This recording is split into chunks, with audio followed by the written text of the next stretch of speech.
हरिनाम संकीर्तन की जय, श्रील प्रभुपाद की जय।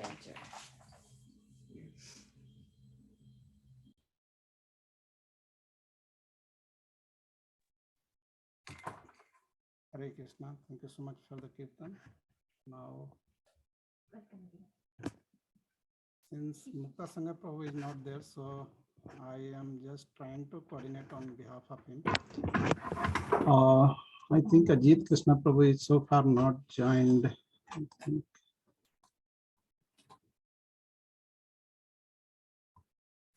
I'll have to call him. I'll check.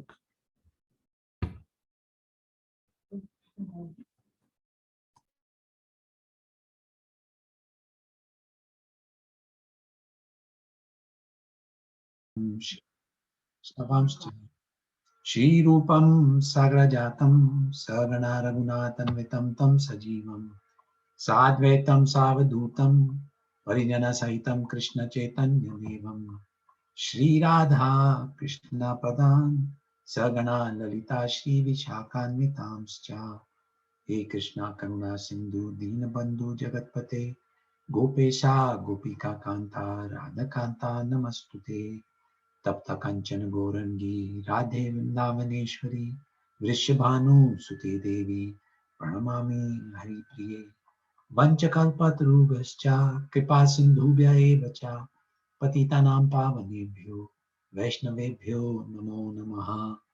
जय श्री कृष्ण चैतन्य प्रभु नित्यानंद श्री अद्वैता गदाधार शिवासादि गौर भक्त वृंदा हरे कृष्णा कृष्ण कृष्णा हरे हरे हरे राम राम राम हरे हरे।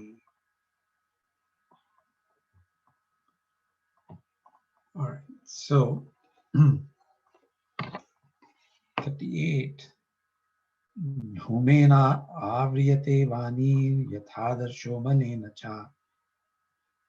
यथोद्वेनावृतो गर्भस्तथा तेनेदमावृतम्। 38 and then 39 आवृतं ज्ञानम् एतेन ज्ञानिनो नित्यवैरिणा कामरूपेण कौन्तेय दुष्पुरेण नलेन च। So Krishna here is answering in detail the question that Arjuna asked in text 36, which was Arjuna said, "O descendant of Vrishni, by what is one impelled to sinful acts, even unwillingly, as if engaged by force?" Even unwillingly, as if engaged by force. What that means is that even though we may know that something is wrong, sometimes the pressure is so much, either due to people around us, due to peers, due to others, the pressure is so much that we give in. And that's what Arjuna is asking. What is the cause for that? So an example of that, many times when, at least in India and all that, when children go to college, that's about the first time that children are away from home for an extended period of time. And I remember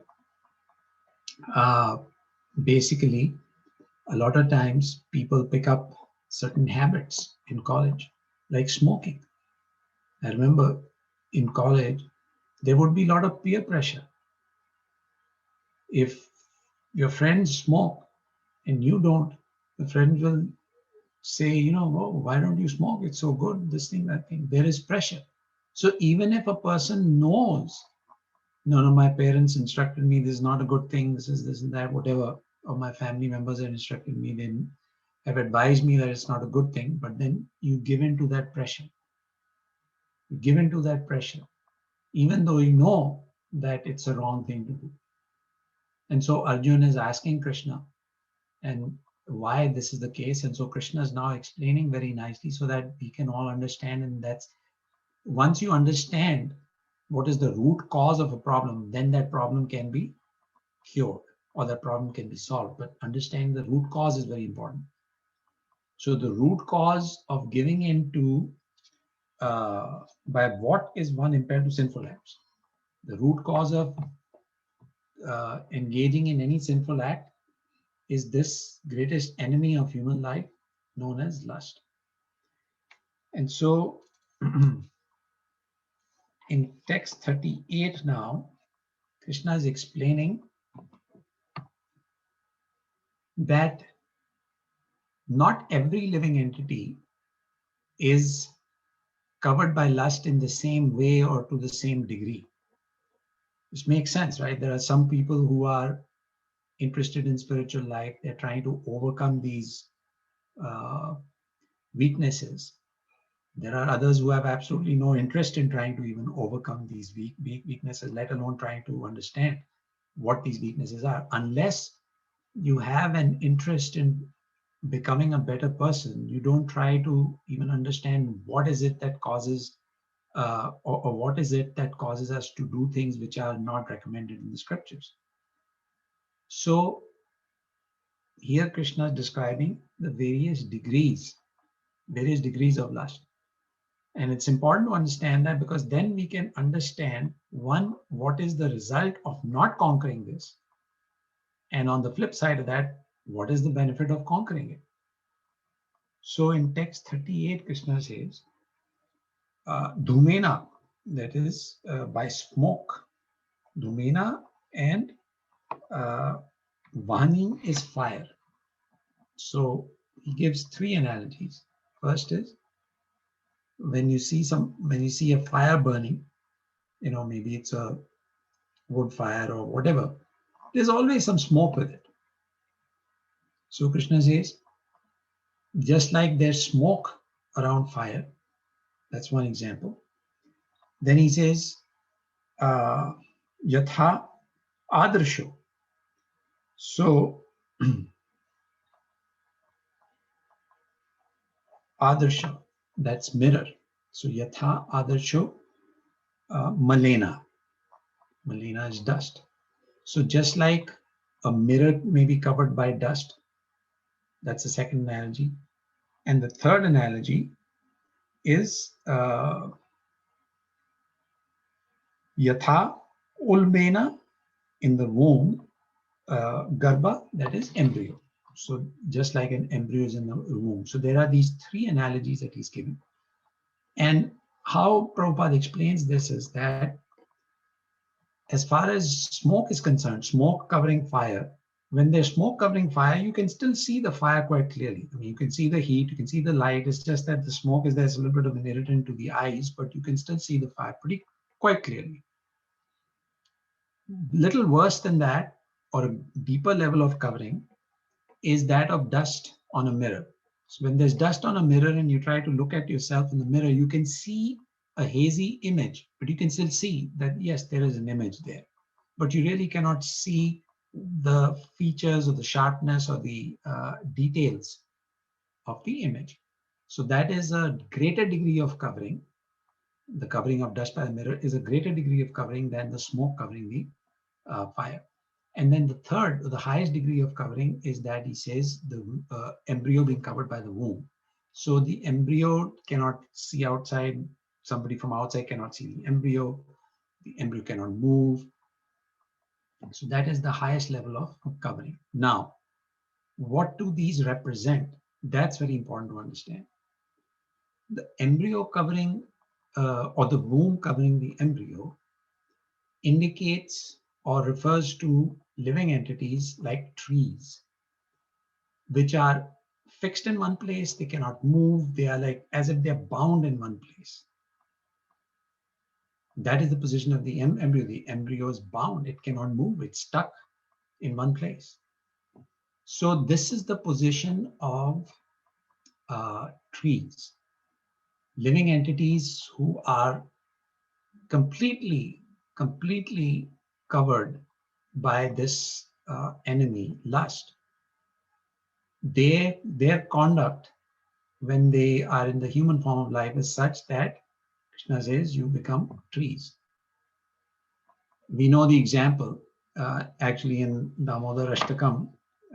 There's that verse, Kuveratmajo Vadha Muteva Yadvat Toya Mochito Bhakti Bhajo Katoja. That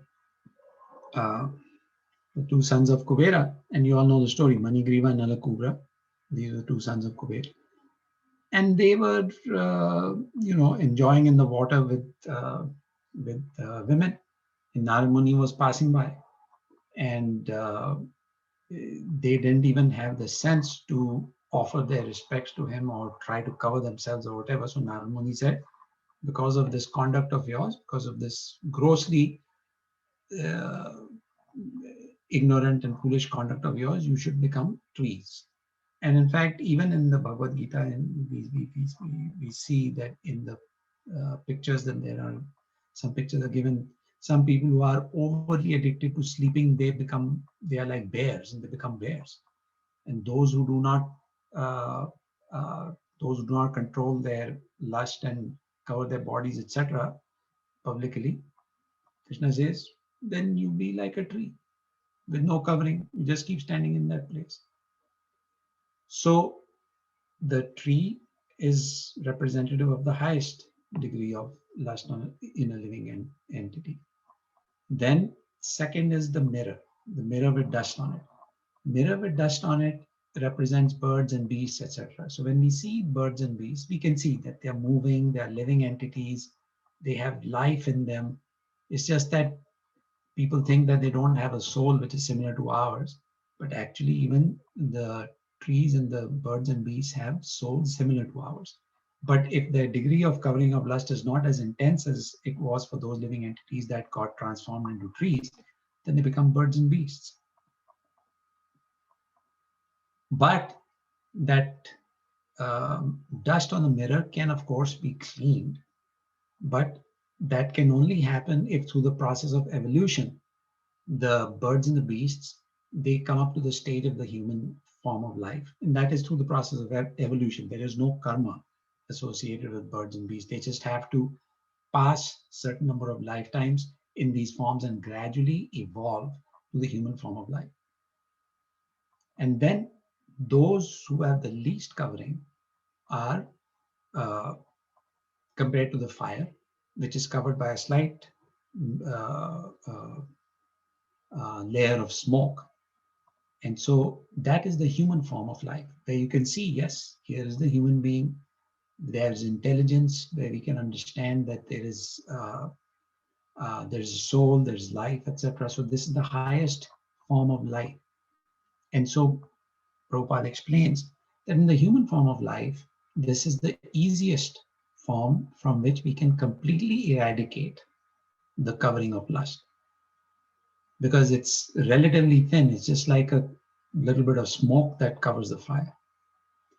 So by understanding these different degrees of lust,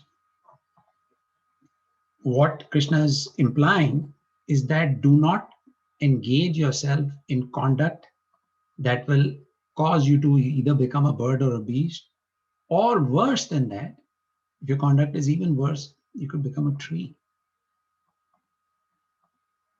Now, people in general do not understand or realize or accept that there is souls, that there is life in trees and plants and birds and animals and so forth. Because if they did, then there would be no animal killing, there would be no meat eating.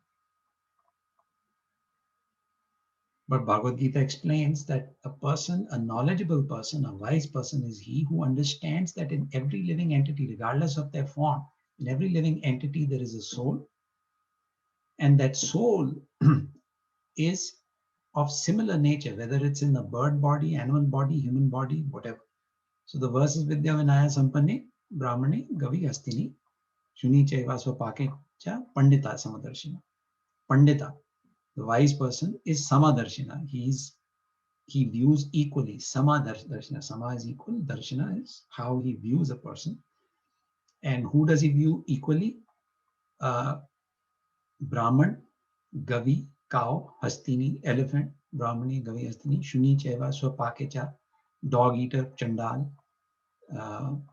uh, or so the idea is that a wise person understands that whether there's a Brahman or a dog eater, meaning highest or lowest form of human life, whether there's an animal like a cow or an elephant or whatever, or a dog eater,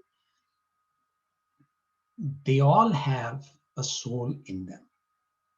And so the idea is for the soul to reconnect with the Supreme Lord and revive its original consciousness. So by explaining this verse here, text 38, Krishna is advising Arjun, or advising us basically, that we should watch our conduct so that we don't regress from this human form of life, which is the highest form of life, into either bird, beast, or trees. And then in text 39, Krishna says that thus the wise living entity's pure consciousness becomes covered by his eternal enemy in the form of lust, which is never satisfied, which burns like fire. So very important to understand what is the nature of this lust. You see, in practical terms,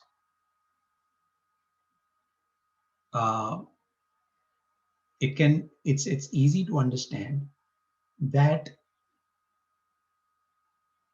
lust, let's say, what kinds of things represent lust? So many things represent lust. One example is our desire to have more and more money. That represents lust. Now, Krishna is describing that the nature of this lust is such that it is never satisfied. It burns like fire. Analogy of fire is very, very nice. Because what Krishna is saying is that just like in fire, if you put firewood, fire won't feel satisfied that, aha, okay, now I've gotten some wood. What it does is fire just burns up the wood. And when you put some more wood into it, it keeps burning, it burns some more. You put some more wood in it, it'll burn that up also. So it keeps burning wood. The more you put in it, the more it burns up. Now, this can be thought about in two ways. Prabhupada has actually used the analogy of fire to in two ways, and both of those ways are opposite ways. One is in this sense like lust, that it is never satisfied, which implies that when somebody has, let's say, greed for money, they're never satisfied. When they have zero bank balance, they say, I'll be very satisfied if I have $100,000. When they get 100,000, they say, I want 250. When they have 250, then they want million. When they have million, then they want 10. So never, never, never satisfied. This is the nature of lust. What does lust do? It deprives us of satisfaction. It deprives us of satisfaction. So where is the question of being happy if you're not satisfied? So that's why they say money can't buy me happiness.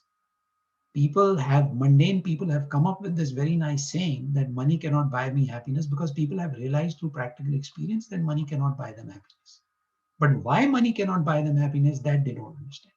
That Krishna is explaining in text 39. Why money cannot buy you happiness is because the pursuit of money, if it is driven by lust, which it is 99.999% of the time, unless a person is a devotee who's trying to understand this, when their desire for money is driven by lust, it will never be satisfied, and so it can never give you happiness. And that's why you see examples of so many successful people, film stars, rock stars, who have miserable lives. They have money, they have fame. On the surface, you say they have everything, but their lives, their personal lives are hollow. Jeff Bezos was the world's richest man till, what's his name? Elon Musk now has become number one, but Jeff Bezos and his wife, they got divorced. With so much money, I mean, why do you have marital problems? There should not be that sort of thing. So people, when they become rich due to their past karma, they get so maddened by lust, desire to have more, either money or fame. Elon Musk is saying, I will now do space travel, I'll do this, I will do that. Oh, that's fine. Those are all good things if they are being used in the service of the Lord, if they're being used to try to please the Lord. Then you use your intelligence, it will give you satisfaction. Imagine the amount of satisfaction someone like Jeff Bezos or Elon Musk or somebody can have if they were to reflect upon their accomplishments. And if they had used those in the service of Krishna for his pleasure, they would feel so satisfied. With all that money, they could do so many things. So the lack of satisfaction, why I'm bringing up these examples of the rich people, is just to highlight that when you look at their personal lives, the satisfaction is missing. That is because this thing, this enemy of ours called lust, is what is driving our desires. And so this is like a fire, it's never satisfied. So this is the negative analogy or example of fire. Positive example of fire that Prabhupada has used is completely the opposite, meaning devotional service, bhakti, is also like fire.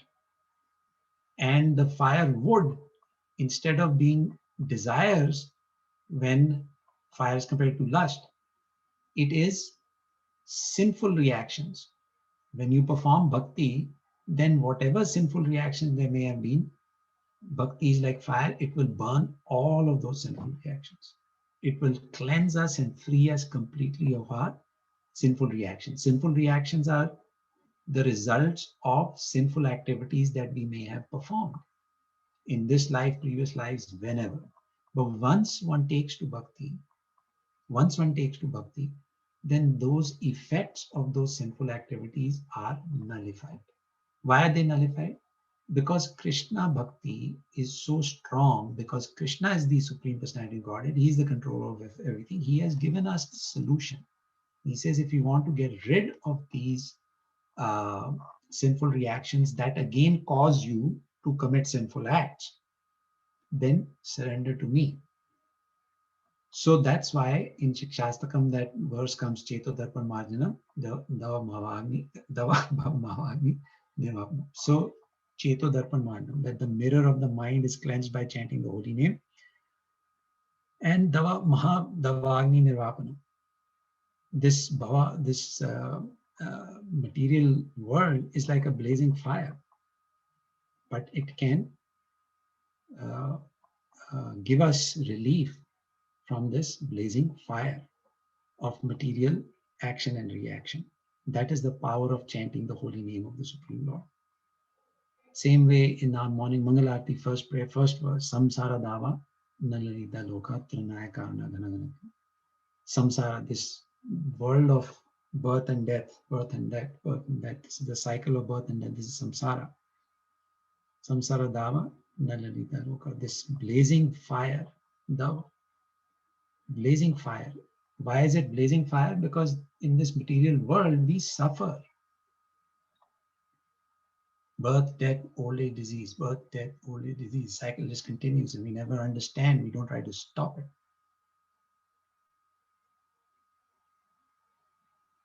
But Praptasya Kalyan Gunanavasya Nigroshi Charanarani. But the spiritual master is Praptasya Kalyan, receiving mercy from where? From the ocean of benediction, from Krishna. Praptasya Kalyan Gunarnavasya. So that's why we say, I offer my obeisances to the spiritual master, Vande Gurushi Charanarani, because by surrendering myself to the Lord's feet of the spiritual master, I receive the knowledge by which I can perform bhakti, which will help, or which is the only solution for extinguishing this blazing fire of material existence. Samsara Davana Lita Loka. So the spiritual master is receiving mercy and he can extinguish, and he can give this mercy to us to extinguish this fire. So this is the positive analogy for fire. Bhakti is the positive comparison with fire that can burn up as many sinful reactions as you may have performed. Any amount of firewood you put in, or firewood of sinful reactions, will burn it up completely. So it's a cleansing process. So just like the smoke around the fire, when you remove the smoke, the fire is clean and clear and visible. So the process of chanting, etc., Shravanam, Kirtanam, Vishnu Smaranam, 9 processes of devotional service, they help us extinguish or clean away the smoke, or using the analogy of the mirror, Cheto Dharma Mayana, that it cleanses the dust. Dust of what?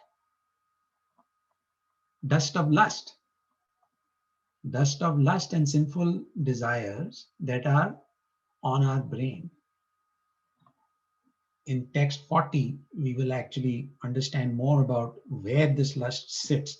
So today, I think, since it's already 9 o'clock, we won't get into text 40. We'll do that next time. But basically, this lust has to be cleansed. So Cheto Darpan Maranam, the chanting of the holy name, that sound vibration is so powerful. And since it's given by the Supreme Lord, that it has the power to cleanse these sinful desires from our mind. Why are these sinful desires coming into our mind? Because of the influence of the three modes of material nature. And over the course of our lifetimes, millions of lifetimes, you see, when our desires keep accumulating, those are carried over from life to life. That, you see, because the desires, they influence our consciousness. And when a person leaves this body, what goes with him? It's just his consciousness, his or her consciousness. And according to that consciousness, we get the next body. That's why Krishna says that if you want to stop the cycle of birth and death, he's given many recommendations, one of which is Antakale cha mameva smaran muktava kalivanam. The one who during the time of leaving his body, Antakale, remembers me, smaran muktava kalivanam. So Antakale cha mameva smaran muktava kalivanam yaprati samadbhavam yati astinata samshaya. That there's no doubt that he will then not take birth again in this material world. And so somebody might say, okay, Antakale, only at that time I will remember, then but the rest of my life I can lead in nonsense. If that's the plan, then when the Antakal comes, then you will never remember Krishna. It will be impossible to remember. And also what happens is sometimes people say, oh, but at the time of death, who knows what our condition is? See, King Kulashekar's prayers, he says that, right now I am healthy and I'm thinking of you, my Lord. You please take me now only. Because at the time of death, my throat will be choked up and I won't be able to remember you. And so then what will happen? But the Lord says, Bhagavad Gita, 2 verses where he gives the complete solution, 1865 and 1866. 1865, he says, Man mana bhav mad bhakto, madhyaji mam namaskru, mame vashasi satyam te pratidhani priyashine. That do 4 things. Man mana, think of me. Bhava mad bhakto, become my devotee. Madhyaji, worship me. And mam namaskru, offer your obeisances to me. Do these 4 things. If you are doing this throughout your life, then even if at the end of your life, you are physically, the body is incapable of remembering him because you remembered him throughout your life, because you led your life in a certain regulated way, the Lord will reward us for it. And that's why then in 66 he says, Sarva dharman parityaja mamekam sharanam aham tvam sarva papebhyo mokshishami. Mahasutra. Aham tvam sarva papebhyo mokshishami. So there is a very strong connection between that and this text 38-39. Aham tvam sarva papebhyo mokshishami. I will free you from sinful reactions. And 38-39 are telling us why we have those sinful reactions. Why are those sinful reactions accumulated? Because we are living under the influence of lust. So this is the biggest enemy of spiritual life. This is what is preventing us from surrendering to Krishna. Krishna says, very simple formula, Sarva dharman parityaja mamekam sharanam vraja. But why don't we go to his sharanam? Mamekam sharanam. Why don't we go to his sharanam? Because of this kama, lust, desire. I want to be supreme. Why should I surrender? Who is Krishna? Why should I surrender? I'll surrender. No, I am very great. You see, this ahankar, that I am very great. We'll study more of that in the next verse, actually next time. But this lust is such a wonderful thing that it makes us feel that we are king and that we don't have any need to surrender to Krishna. The more opulent a person is, the harder it is for them to surrender to Krishna. The more accomplished they are materially, the harder it is for them to surrender to Krishna. They say, why should I submit to anybody? I should be the enjoyer. And this I should be the enjoyer is the beginning of lust. And so from lust comes, instead of, see, when we were in the spiritual world, we saw Krishna's enjoying. And Krishna has created us.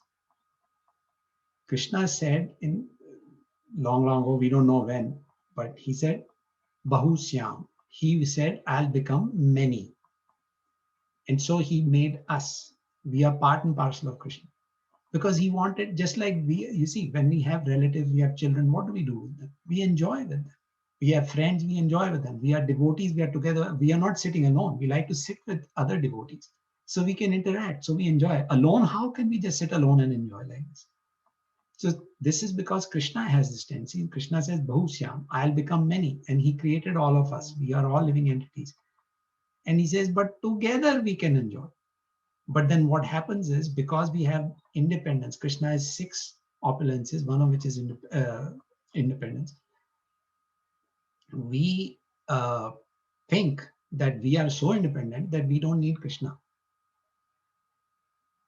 And when that tendency comes, then this enemy called lust attacks us.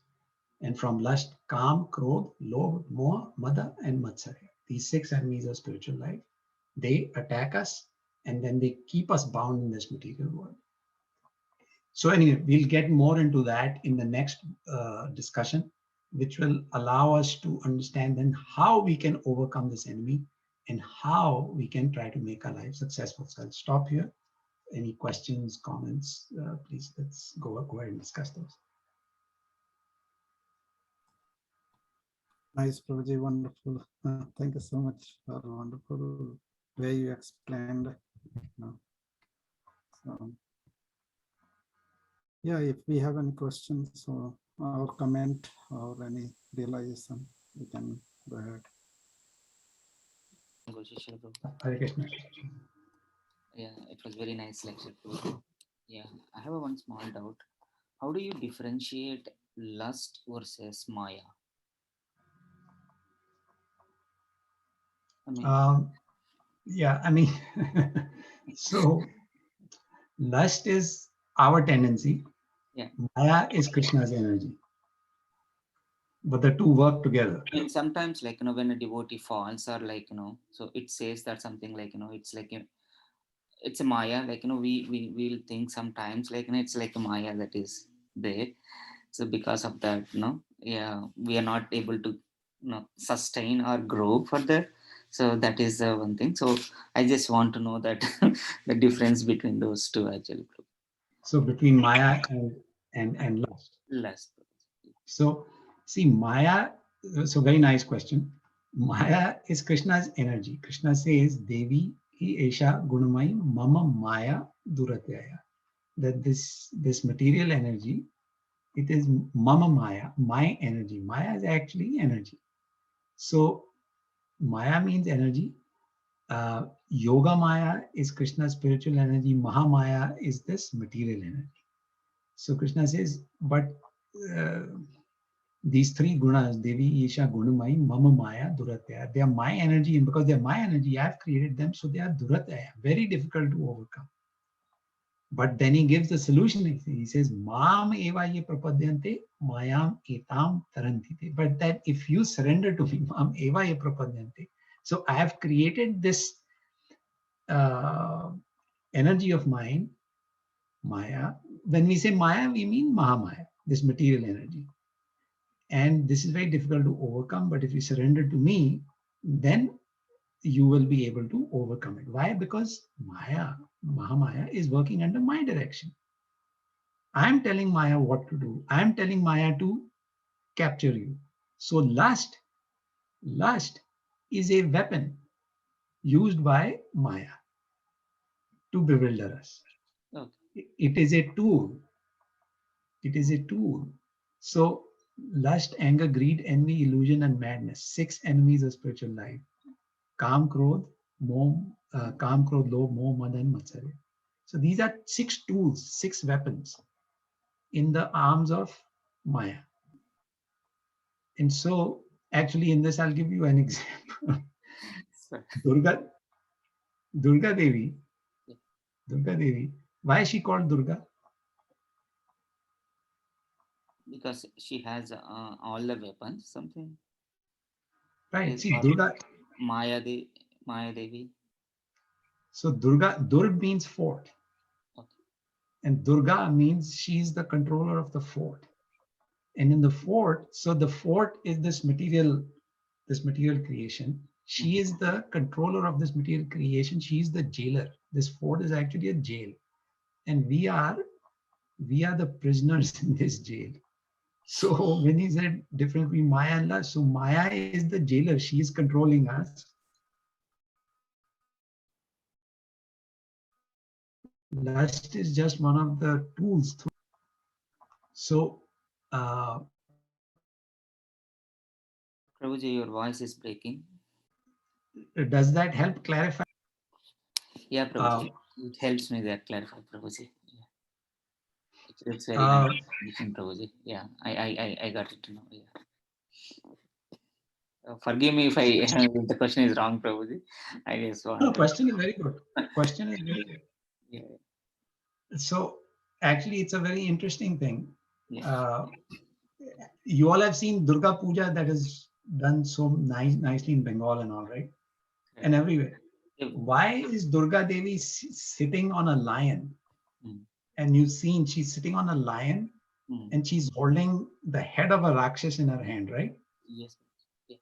And she's got a Trishul in her hand, and with that Trishul, she's piercing the chest of.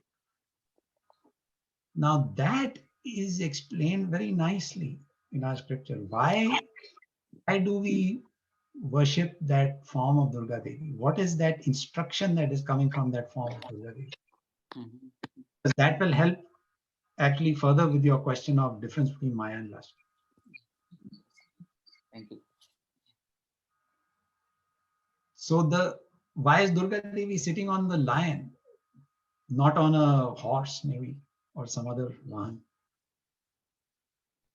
Because the lion represents Rajogun. So she is seated on the lion, meaning lion is under her control, Rajogun. And so like we read in the word Kamesha Krodha, Rajoguna Samudho, that this lust is the product of Rajogun. So that lion is a representative and Durga Devi is the controller of that lion. Then who is the Rakshas that she's holding with her hand? That's you and me. We are living entities. We are under her grip. We are under her grip. And then what is the significance of that? The Trishul. Why not a sword? Why is she using that Trishul to pierce the chest? Because Trishul has 3 prongs. And you have heard there are 3 kinds of miseries that afflict us, right? 3 kinds of miseries. Adi Devik, Adi Bhautik, Adhyatmik. So those 3 miseries of the body and mind, Adhyatmik, Adi Devik, natural calamities, and Adi Bhautik, miseries caused to us by other living entities. So Prabhupada says you're trying to sleep at night, that mosquito will come and go wee, wee, wee in your ear and not let you sleep. That is misery being caused by other living entities. Yes. For no fault of yours. So this is how Maya Devi is controlling us. And we think, and then there is this thing, lust, which is product of Rajogun, and we think, oh, we are lion. We can be the independent, not realizing she is holding us by our hair and piercing us with these miseries. So that's why the idea is to surrender to Krishna, so that then Durga Devi is pleased to release us. Then we will be free of Maya, and then lust will not bother us. Thank you for the very nice explanation. You're welcome. Nice, Prabhu. Thank you so much for very good explanation. So Janya Mata ji has raised her hand. Yeah. Hare Krishna, it's a very, very nice explanation. You made it so easy for us to remember. When we had read that shloka in the Bhakti Shastri, I think I only understood half. That yes, last how it is covered. But then, like how Prabhupada explained, and then how we should aspire, not like this, but as a human form. So it just gave me a little bit more complete understanding. And then very good question by Shiva Prabhu, actually. in the same Yeah. context, like how even I was thinking, yeah, both are same, yes. But then when we forget Krishna, Krishna tells Maya to attack to us. And why we forgot Krishna? Because of the lust. So how both are like very closely related. Very good question, Rosie. But my daughter has a question, Rosie. I cannot answer. So I said you only ask Rosie.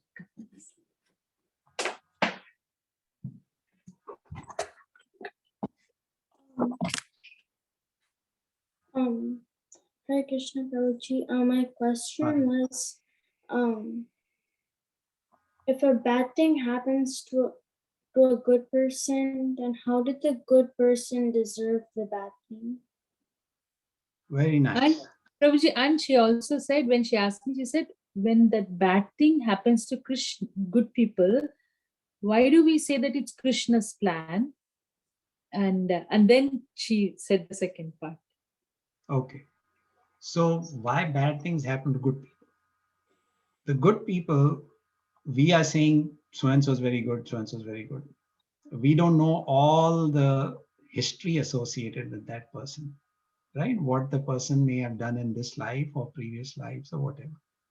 But Krishna is in our hearts as the Paramatma and he's recording.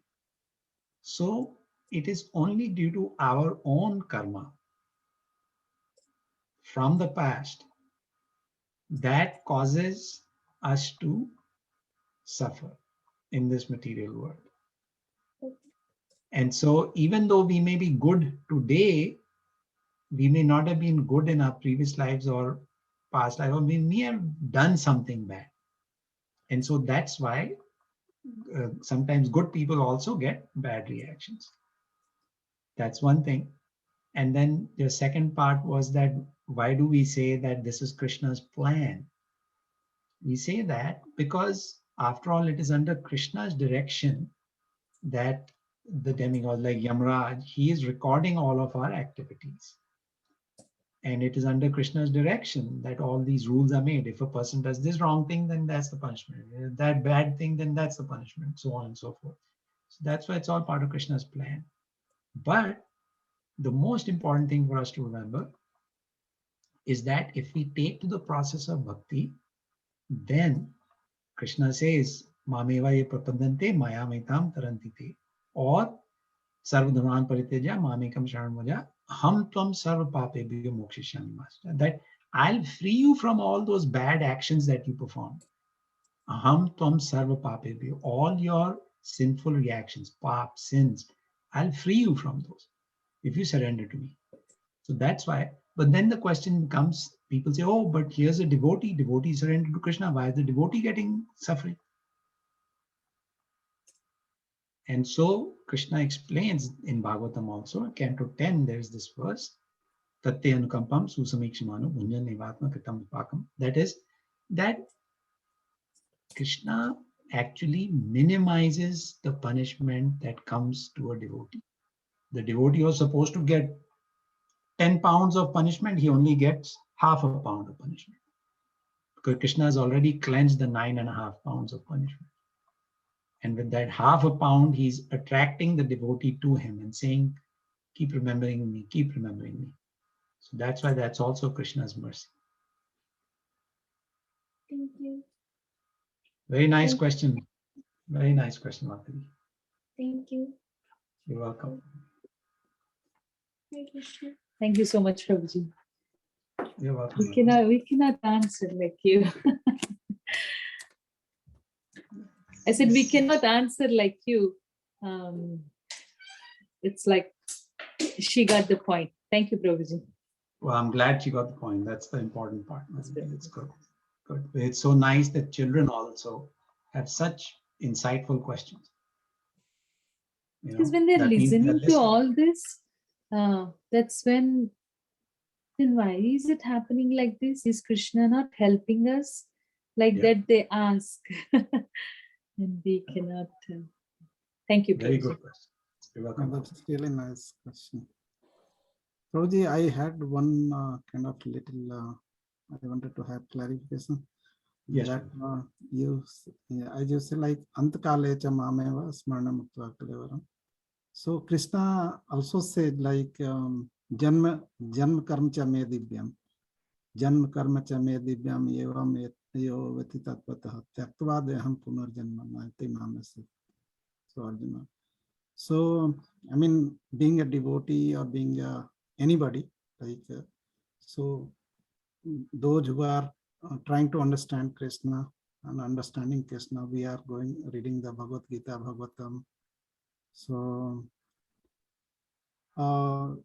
some persons say like, I mean, until we remember at the last moment of Krishna, we will not go back to the Krishna. But Krishna only not say that one, Antkale cha mameva. Krishna also said Janma karma cha me divyam. So if we are trying to understand Krishna, Janma, Karma, and his pastimes, Leela, and everything, we are reading, going to the regular process of Nityam Bhagavad Seva, the all things.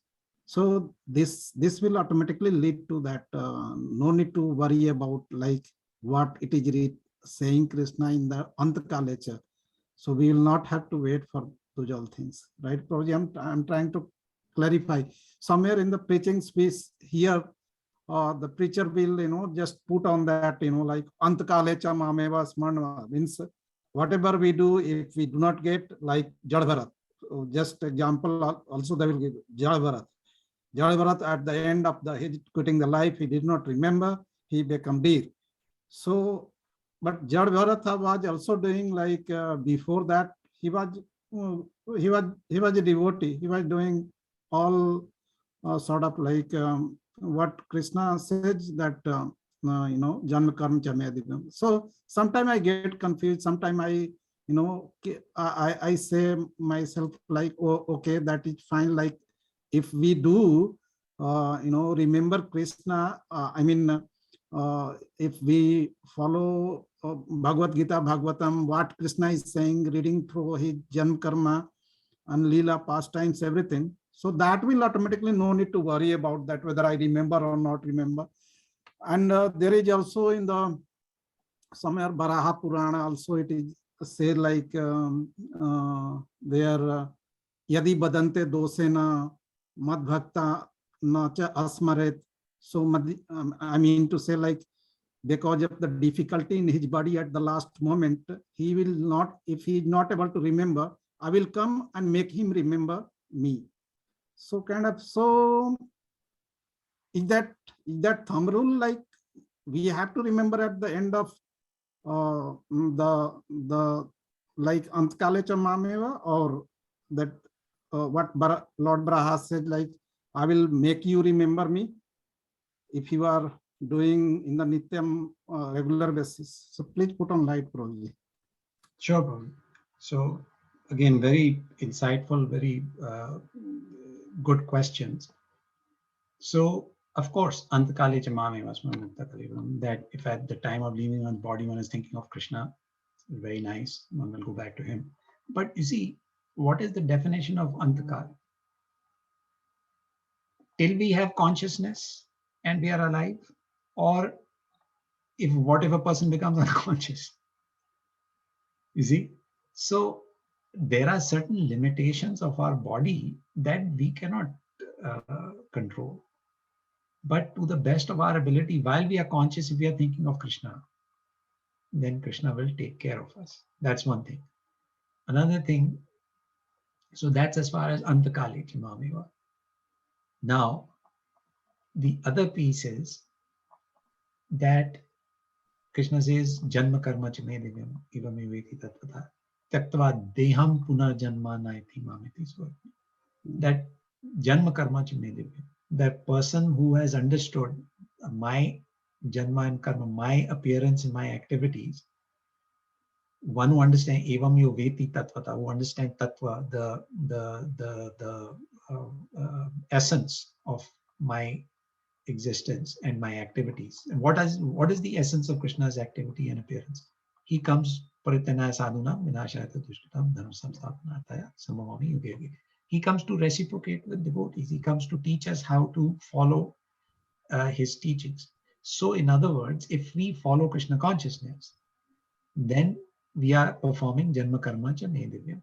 That we understand Krishna's appearance, he's not material. His Janma is not material like ours. His Karma is not material like ours. It is all spiritual. His activities are spiritual. And so then he said, Tyaktava Deham, that after leaving this body, Punarjanma Naiti, that he will not get a material body again after leaving. So, in other words, if a person has spent his life in devotional service, he or she will not get a material body after quitting this body. Now, no need to get fixated that Antakale Chamanga, just this, right? Of course, if at the last minute you're thinking of Krishna, that is also, you will only think of Krishna at the last minute if Janma Karma Cha Me Divyam has happened. You see, if you spend your life thinking of Krishna, then only at the last minute you'll say, oh Krishna, please help me. So these are both related, they are not independent. But then at the last minute, the Jad Bharat example is given just to show us that don't get distracted. But Jad Bharat also, when he took the form for deer, he remembered all his devotional life and he said, okay, never again. You know, I'm not going to get attracted to something other than Krishna. So the process of devotional service is so nice that when we follow it, Janma Karma Cha Me Divyam, in other words, when we follow this process, devotional service throughout our lives to understand Krishna's activities, then we will naturally remember him. Then the Varaha Puran verse comes into that. Krishna says, I will make sure that you remember me. I reciprocate with you. Yeah. Reciprocate with you. I'll help you remember me. Otherwise, Krishna, that's why he's saying that become my devotee, think of me. Mame Vaishyasi Satyam Te Pradijana. Surely you will come to me. Krishna says, Mame Vaishyasi Satyam. Certainly you will come to me. If during your life you are doing devotional service, certainly you will come to me. So Krishna's mercy. Krishna's merciful. It's not like, you know, there's nothing dogmatic about, oh, you didn't do this. You didn't do that. Krishna's merciful. He looks at your overall effort. Yeah. Yeah, last class you were saying that means if we endeavor one step, so I mean if we do one step, Krishna does 100 steps. Yeah. Yeah. Yeah. Nice. Thank you. Any other questions, comments? Hare Krishna Prabhuji. Thanks for the wonderful class and all the answering all the very insightful questions. Thank you, Prabhuji. Hare Krishna. Thank you, Nishant Prabhu. Hare Krishna. Hare Krishna Prabhuji. Thank you so much for a wonderful class. And especially I like the way you explain about the relationship between Maya and lust, and the way you explained, it was awesome. And the way you explained Prashna's question and answer, so it was amazing. Like sometimes what happens, kids takes us very granted, so they don't listen us. So this is my kids, Mukund and Kanchan, both of them. Like when I try to explain them, even though I am trying my best, but they will not listen to me. And so I used to tell them, okay, go and ask to this Prabhu or this Mataji. So maybe you will get some more points with what I don't have right now. So this is the best way, just to push them. What I feel like, Prabhuji. So thank you so much. Thank you so much for the wonderful class. Hare Krishna. Hare Krishna, Madhuri. You're very welcome. And it's nice when children ask these questions, it's very satisfying. And it means that the parents are actually helping children progress in Krishna consciousness, and the children are demonstrating that through their questions. Yes, Prabhuji. Thank you so much. Hare Krishna. Hare Krishna. Thank you, Madhuri. Prabhuji, I don't know how I can put this question, but when you're trying to convey like how quickly you reference the shlokas, that's how we hear in all the lectures, right? But how does that come, Prabhuji? Like we listen and forget. But when somebody tells, oh yeah, I remember this. But why we cannot remember ourselves when you have to tell someone. What should we do, Prabhuji? Martin, I mean, I think it'll come. It'll just come with practice, Motherji. The more When, you listen, Prabhuji? it'll come very soon. Because see, the thing is, whatever you hear, it sits in your brain. It sits in your brain and it sits in your heart.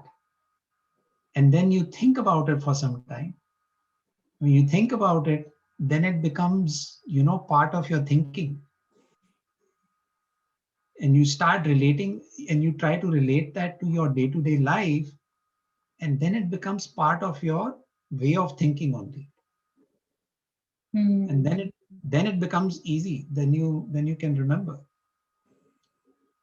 So we have to speak in the shloka language. No, not Think in the speak, shloka language. but you relate it. You relate Yeah, it to that's your what I day-to-day. mean. Don't just treat it as theory. If you Yes. relate it to your practical life, Mm. then it will stay with you, and then you'll be able to recall it also. You have to try, Prabhuji. Thank you. Well, I mean, it will come, Madhuri. It'll come very quickly. This is the power of Prabhupada's mercy, and this is his gift to us. Yes, That's why Shravanam, Kirtanam, Vishnu Smaranam. There's 9 processes: Shravanam, hearing, and chanting, meaning when you hear something, you speak it, and then you remember it, Vishnu Smaranam. So they go together. It will come, I think Madhuri, don't worry. we are listening, but remembering is not happening. I don't know. It will happen, Madhuri. We should Maybe put more after, effort. yeah. No, it will. You are putting in very good effort because, like, every time there's the recap, you all have such nice comments and memory, and everything is kind of, you have it down. So it will become part of it. I think if actually what we'll do, when somebody asks a question, maybe one of us other than me can answer, and you'll see how nicely you will answer. That will be, I think, very satisfying for all of us when you'll see that you yourself are answering questions based on what you heard. We cannot tell like you, Prabhuji. I cannot tell very much, Mataji. I mean, there are so many wonderful devotees headed by Prabhupada. So we are all at their lotus feet. Whatever little bit each one of us can bring to the table, it's little dust from all of these wonderful devotees. It's just little dust. It's all Srila Prabhupada's mercy. That's it. Oh, it's all Nothing Prabhupada. else. All Prabhupada's mercy. Thank you, Prabhuji. Hare Krishna. Yeah, I think, Prabhuji, I was trying to give this reference when I was not able to remember the sloka.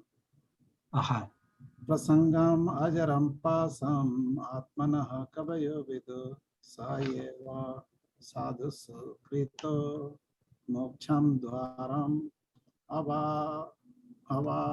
avritam. So it goes like this. I have pinned in the chat. Every learned man knows very well that attachment for the material is the greatest entanglement of the spirit soul. But that same attachment, when applied to the self-realized devotee, opens the door of liberation. What we have material attachment, if that attachment, same attachment, when applied to the self-realized devotee, like the Guru Maharaj, and suppose we have our money, we want more money.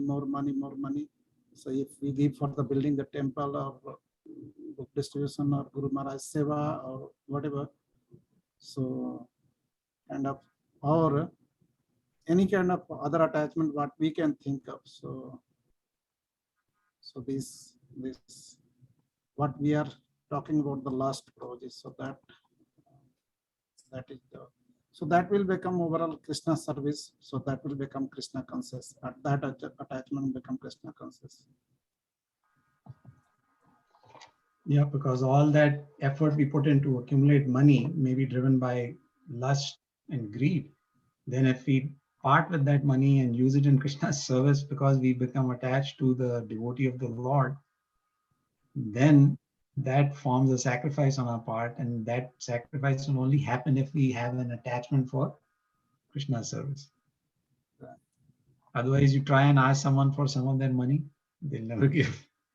Yeah. But if they have attachment for Krishna, they will give. They'll give to Krishna. Now Gita Jayanti has come, so so that Prabhupada missions like book distribution. So yeah, Nikunja Lila, my wife. So when she put like we have the Bhagavad Gita and it is costing $5, $10, nobody raised the hand. When she told like it is free, so many people came, but she was doing like she was first preaching them like what is the benefit of how we'll be doing. So later if you can give for $1 even. So then many turn up, approx 20 people turn up. These mundane people we are talking in our society.